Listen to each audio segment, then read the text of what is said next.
So I'm Jim Irvine and I'm a kindergarten teacher from Melbourne in Australia.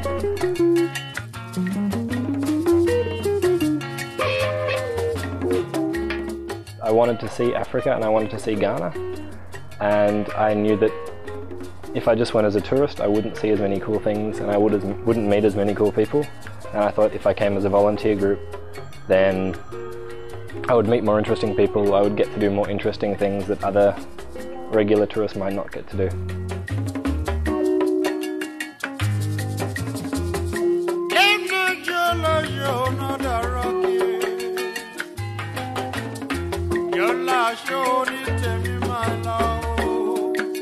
It seemed like a nice, small, safe organisation that looked after you, but wasn't too big, and it was also not too expensive, which was good. So with a B, you put your lips together to make a sound. With a D, you keep your lips open, you put your tongue on the roof of your mouth. Arrival was very intense. It's pretty crazy to come into like Accra airport in the middle of the afternoon. There's like lots of people around and you're trying to figure out which forms you need and which forms you don't need, and if you've got your passport, and getting your fingerprints checked. But it was good once I met Nat and Annette at the gate. They were very easy to find. They just had a big piece of paper that had my name on it. And then we drove out of Accra and drove to Koforidua, and then, yeah, it was fine.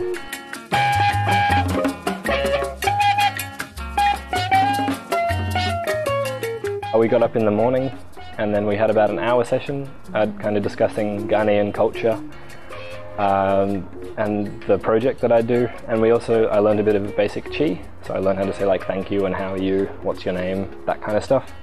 And then we walked into town, which was good. We walked into Koforidua. They pointed out some landmarks. We kind of got a feel for the town, met some people and had some fried yams, which were really nice, on the side of the road. And then we had lunch. We had fufu. I tried fufu for the first time, which was really good. I had it with grass cutter, which is like this kind of like cane wrap. It was really tasty. It was surprisingly tasty, yeah. It was good. It was a good way to jump headfirst into the country.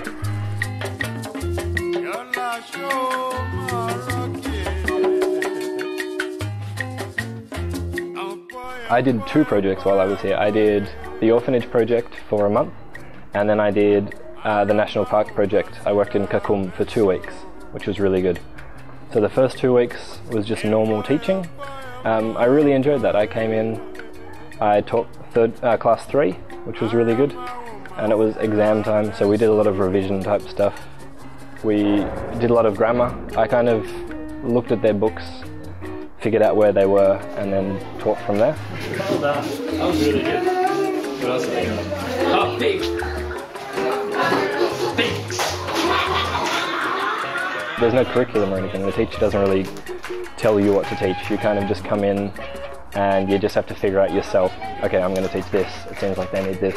And it was good because it was exam time, so I didn't get to see the exams beforehand, but I could figure out, okay, they kind of need to know this kind of stuff. So we just did a lot of revision, and then we did a lot of fun stuff as well. Oh!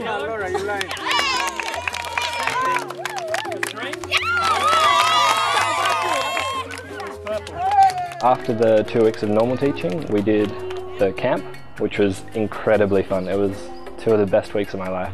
Had a really good time. The first week we were working with a community centre, so we'd come in early in the morning. We were split up into groups of 2, so we each had a class. So we taught a lot of English in the morning and a lot of very basic stuff because their English wasn't great there. And then in the afternoon, we had lunch. We always had a really nice lunch. And then in the afternoon we did really fun activities, a lot of sport. So we did things like tug of war, we did a bucket relay where you had to fill a bucket with sponges and stuff like that. We had a really good football tournament, which was really fun.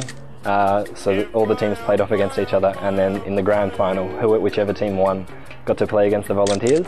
And it was an intense match. They're very, very good at football here. They take it really seriously. Yeah, it was really enjoyable.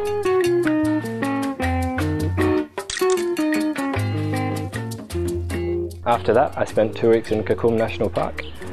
It was really good. It was very different. It was I walked around with a lot of tour guides and kind of learnt how to give tours of the park, and I learnt a lot about the different kinds of trees, the different kinds of animals that live in the park, how to direct people on the canopy walkway, which is what Kakum's really famous for.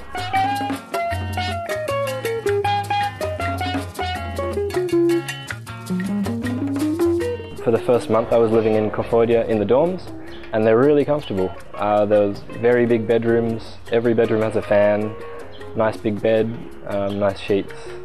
There was running water, which was nice. They're cold showers, but it's so hot that you don't want a hot shower. You need a cold shower, it's very refreshing. There's wireless internet, which is really good. It's really handy to keep in touch with friends back home.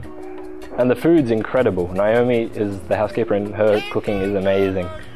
That was like one of the, every time we went traveling, that was like one of the things we all really missed. Naomi's cooking.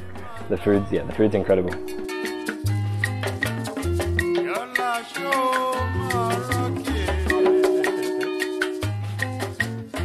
You can do independent travel, so the first weekend I just went by myself to Accra just to check it out, which was good. It was nice to get a feel for the country and a feel for Accra, not just the airport. But we also got the chance to, as a volunteer group, do 2 big trips. So one big trip, we spent a weekend, we went all the way up to Mole National Park, and we spent a night in Kumasi as well, which was really good. And that was amazing. We got to see elephants, we got to go on a big safari, 2 big safaris. We did a walking safari and then a driving safari. And then the next weekend we travelled up to Cape Coast. So we got to see the castle, we got to hang out on the beach for a bit, and we also went to Kakum National Park. So this was before I started my project. We did the big canopy walk and got a bit of a tour around the park.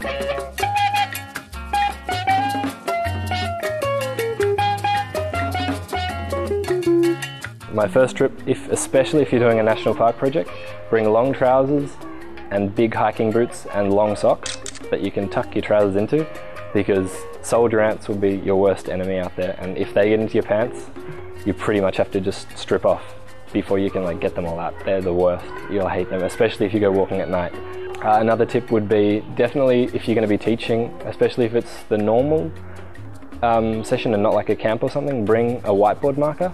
Because I found when I was teaching in my class, one of the hardest things was just finding a whiteboard marker that worked.